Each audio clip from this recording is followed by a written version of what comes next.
Hello and welcome to a new video. In today's video we're going to take a look at all of the GoFest spawns. GoFest is going to happen this weekend, 28th of June till the 29th of June, each time from 10 AM till 6 PM. We're going to have a different kind of habitats here as well. We're going to have different kind of Pokemon available throughout GoFest here. We're going to take a look at all of them. We're going to rank them all for PvP mainly, but also for PvE if you're interested in this kind of stuff. Here, by the way, the graphics from Galax, link always down in the description of every video. Best graphics for Pokemon Go. I have to say that here, of course. It is, best graphics that you can find for Pokemon Go. It's always my main source to, try to analyze stuff because it's just so nice and neat here. We're going to see. Here for the GoFest, of course, just going through it real quick. We're gonna get Volcanion. Volcanion going to be a new mythical Pokemon, which is going to be very interesting as well, for sure, and also an interesting Pokemon in general. Very cool for PvP, has a great typing for the current Master League meta, like a really cool typing. Needs a bit of a better moveset, but still cool typing. We have some cool Pikachu forms here in the raid, so you're going to have also the new shiny Pokemon that are going to be available with this event. You're going to have an interesting Fallings form there as well with the costume. You have Saturday the Zamazenta, and on Sunday the Zacian. Zacian, the new #1 Pokemon in basically everything for Pokemon Go. So yeah, it's always kind of a spoiler alert for that one. Here we have of course the field research task that's going to change every hour usually and resets them as well, so like you can get a lot of them done, which is kind of cool. 8-hour party play, Allure modules will last 1 hour. Takes snapshots for a surprise, most likely going to be Pikachu encounters there. Here we're going to have the habitats. We're actually going to be able to get some regional form for Flabibi, which is going to be kind of cool. And then there's going to be all the Pokemon here. You see it anyway. I don't really have to talk about it. There's certain Pokemon that completely spawn in every hour on Saturday and on Sunday, which is here on the right side, which are going to be some very interesting Pokemon as well here. Then here, for people who have the ticket, there's certain instant spawn, which you're going to talk about as well with the Torkoal, the Skidoo, the I just forgot the name, Pachirisu, as well as the Klefki here. And yeah, this is all the kind of bonuses here down there for the people that have a ticket. You have to see if it's worth it for yourself. I think if you want to buy one ticket in a year, it's going to be the GoFest ticket. It's usually the best one of them. You get in total like 18 raid passes, 12 special trades, a lot of gifts. You're gonna have a higher shiny chance, a lot of things basically that you're gonna get there. Regional Pokemon. Like if you want to spend money in Pokemon Go, the global GoFest event ticket is always kind of the best way where you can use your money. Like literally, that's the best way if you want to spend money. Generally speaking, if you don't want to spend money, don't do it. But still, like all of the spawns are going to be free that you see in the middle. That doesn't have like the little box around it. So that being said, for the GoFest, let's take a look at all of the different kind of Pokemon that we can list here. S-Pass is going to be like literally top meta. Going to be only for a few Pokemon. S tier are really good spawns. A tier are spawns that are alright. Then there are some Pokemon that are good for different kind of reasons, where maybe you just need the candies for other things, or whatever. And then you have meh Pokemon that just don't really have a lot of play. We're going to start off with an AT here. This Bergmite isn't really the greatest. Like, you have some potential though in PvP with this Pokemon. It got buffed Ice Fang recently. Has some potential there. Might have some potential in the future as well. But more than AT I cannot give for it. Carbig is kind of S tier to be fair. Cool Pokemon still for PvP. New shiny. Very nice. We have Chansey, which is going to be available throughout the entire day of Saturday. Which is going to be good for a different reason kinda. It's a solid gym defender. But yeah, of course for PvE and PvP it's not going to really matter too much. But if you don't have a Blissey build for the Dynamax raids, you're definitely missing out. But you need to of course have a Dynamax Chansey, which you don't get from the wild spawns, but you can get the candies from it. That's why I would put it in here. Chespin, I would actually put into A tier. It just hasn't really had a lot of play recently in PvP and PvE, of course nothing either. Clefairy is a cool S tier Pokemon in my opinion, has a lot of potential in PvP, has access to Fairy Wind and Moonblast, which is a very nice combination. Meteor Match as a coverage move, Swift as a swift move. But yeah, this Pokemon definitely deserves to be very solid. For this list here, I think it's going to be a kind of nice Pokemon to have. First one that's in the mad tier here is going to be Crabrawler. Doesn't have any play at all currently. Like, also will need some major updates in order to have play in PvP. So I won't see this Pokemon be good anytime soon. Cubone is kind of nice, but again, I actually you can put it maybe into the I can still put into the low S tier there for Pokemon that are good for PvP. If you want to start in PvP, it's totally fine to have a non-Shadow Cubone, like non-Shadow Marowak for League or Battle League, very good Pokemon. The Shadow version is just way better, but the non-Shadow version still works out. S tier, actually for top of S tier is going to be Dedenne. This Pokemon is really good in the current meta. It got buffed this season quite significantly. Very good PvP mon.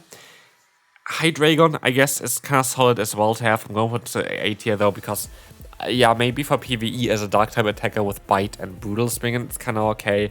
But yeah, for PvP it just doesn't really work out. Dusclops, actually kind of S tier. Like a lot of the Pokemon going to be very solid for PvP.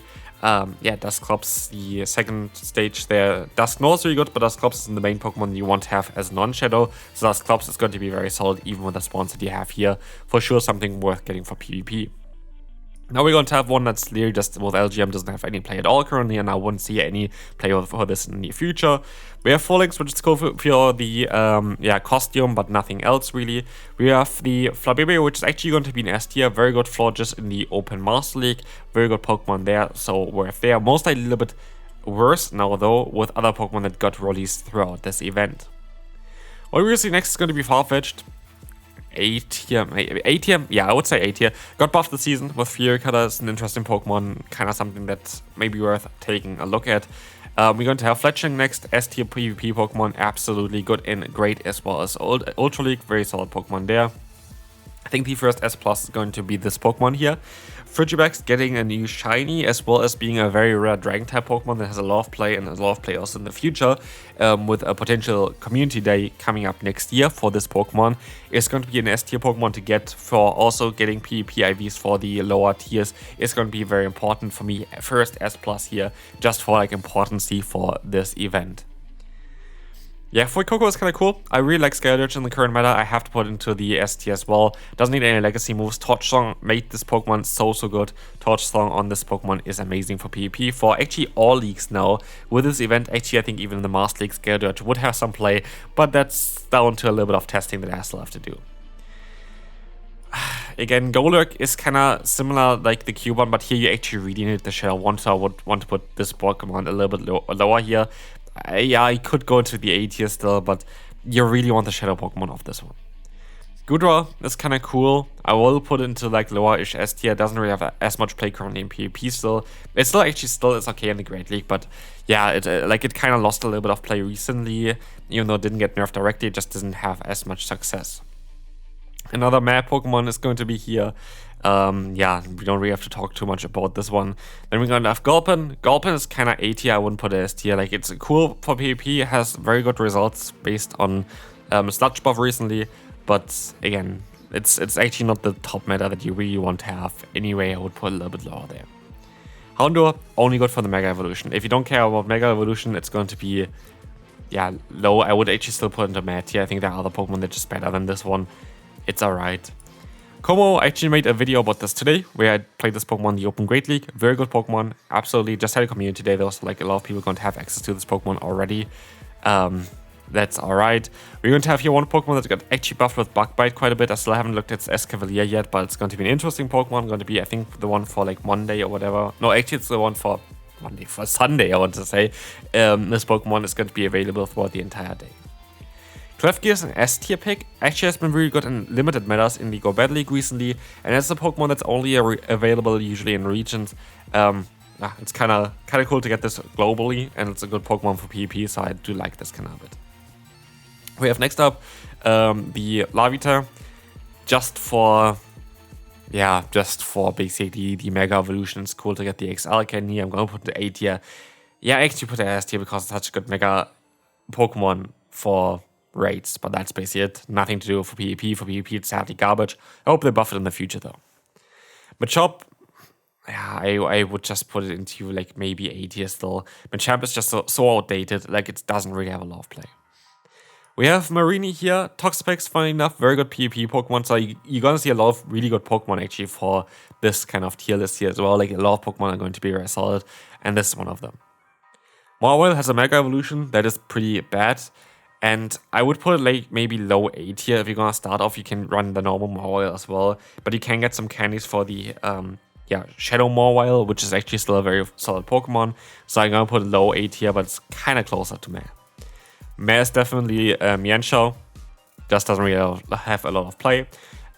This next one here is going to have a lot of play, based because it's gonna give you extra Stardust here. Yeah, this little, I forgot the name always of this Pokemon, but you know it anyway. It's going to be cool, gives you extra Stardust, 500 extra Stardust for this one. Next one is in Meh tier. Sadly, this one has no play at all, doesn't have a good moveset. Could have some potential in the future, but right now, not really that great. Same goes for, yeah, I always forget the name, for Numel. For Numel, just not really a good Pokemon. Oranguru, I would put into A tier, has some potential, especially in limited metas, but mainly in limited metas, nothing really else. But as a solid Pokemon to have, definitely kind of more of like Gulpin level of Pokemon to have. Pachirisu, cool Pokemon. It is cool for PvP, and of course original, I'm going to put it into the S tier. There are other Pokemon that are going to be doing a better job than this Pokemon though, but you need a fully XL 100% Pokemon with Best Buddy for the Open Great League. So yeah, if you want to play something sweet here like the Pachirisu, definitely give it a try. Pancham has to be S tier. Pangoro recently got a big buff where it's kind of really good against the current meta as well still. So Pancham, very cool Pokemon to get there. Next one here can go into the Meh tier, like it's just such, like Passimian is such a bad Pokemon sadly currently. While we have next up here the, I forgot the name of this one. We have here the Pawniard. Yeah, Pawniard going to be S tier just because of the new evolution that it got. We'll have a community day eventually where the new evolution going to be also way better than afterwards. Pikachu is just cool for the shiny that you can get with the costume. That's all that you can kind of get there. Piplup is going to be like A tier, has some potential in the future. It's actually kind of alright right now as well. It is one of the best counters in the open Ultra League for some Pokemon that I wanted to cover as well. For Credilli, it's one of the best counters actually, funnily enough. So yeah, that's kind of where this Pokemon accelerates, but otherwise it's just not really the best. Kind of where Popplio belongs to as well. Was really great in the Open Master League. Can see with a new meta that's going to fall off a little bit. Has some potential in the future as soon as it gets a better energy generating fast move though. Ralts is cool for Mega Evolution. If you don't care about Mega Evolution, you can put it into Meh tier. Otherwise, it's kind of nice for the Mega Gardevoir for sure. We have Sandshrew, still one of the best PvP Pokemon. So alone Sandshrew definitely going to be in the S tier. While the Scraggy is going to be in the A tier. Has some potential. Recently got buffed with, I think it got access to... I think it got access to Force Bomb or something. But no, Upper Hand it got. But yeah, it's not going to be the greatest Pokemon currently, but it needs a better fast move and it would be actually really solid. Next one is going to be Meh. Don't really have to talk about it. Bastion, I can't put as more than A tier. Bastion got nerfed too much in order to be S tier anymore for PvP. Cool still to have, but like nothing else really. Skarmory, kinda A tier. I actually kind of would like to try this Pokemon out again. Maybe make a video about Skarmory again for the Go Battle League. I think I actually have some potential, but right now, like, I wouldn't put it into S tier. Still cool to have, though, also for even with the Ultra League. Skiddo is going to be a new Grass-type Pokemon that has been available, of course, in some other occasions before, but now it's kind of more globally available without having to purchase any. Oh, no, you actually have to purchase the event ticket as well, but you can trade for that as well here. But Skiddo, kind of cool for PvP. Having access to Wynwheel plus Leaf Blade is really solid. If it gets a better coverage move, it's going to be top tier meta. Right now, still very good Grass type though. Dragalge is top tier currently in both Ultra League as well as Great League, so that's going to be an S tier Pokemon. Very good to get. While Obama Snow kind of really fell off, so I'm going to put it into the A tier, kind of where the Bastion is as well. Sphere is going to be next tier. Sphere is going to be also in the A tier. Not really the top meta Pokemon, but has some potential. And we go up with Swinub, which also kind of can go into the A tier. Has some potential maybe for PvE as well, but not the greatest. Tentacruel, on the other hand, got 2 big buffs this season, giving it acid, acid with a buff there, as well as Poison Sting, making it an interesting choice. Has like 3 really good fast moves currently. Yeah, very good Pokemon to run. Togetic, A tier. Has some anti-meta potential in the Great League. Master League, it needs a better fast move. And if like Togekiss gets a Fairy Wind, this Pokemon is going to be one of the best Pokemon to run. Right now, it doesn't have it, so I will put it into the A tier. Torkoal, I'm going to put in good for different reasons. The main reason for this is that if this Pokemon gets Weather Ball, it's actually going to be really solid as one of the bulkiest, I think actually the bulkiest fire-type Pokemon that you can run in the Go Battle League. Zoro access to Earthquake is coverage move, or I think even Solar Beam or something like this, but yeah, it has okay fast move pressure there with, I think it has Ember, it has definitely Fire Spin, just needs Weather Ball. If it gets Weather Ball, it's actually a really good Pokemon to run. Hopefully they're going to add this on this Pokemon. Unknown, again, just if you want to hunt them, you're going to get on the first day, I think the unknowns for Shield, to spell Shield, so SHIELD, and for the other one we're going to have Sword, so SWORD for Sunday. But yeah, again, just for if you want to have the shiny or like the unknowns itself, cool for you, but like has nothing to do with PvE or PvP. Next one is going to be a Pokemon here with Venipede that recently got a buff as well with Poison Sting, which I do expect to have a community day very soon. Very cool to maybe give yourself some PvP IVs for this Pokemon, as I do think that would have some potential with a new move there.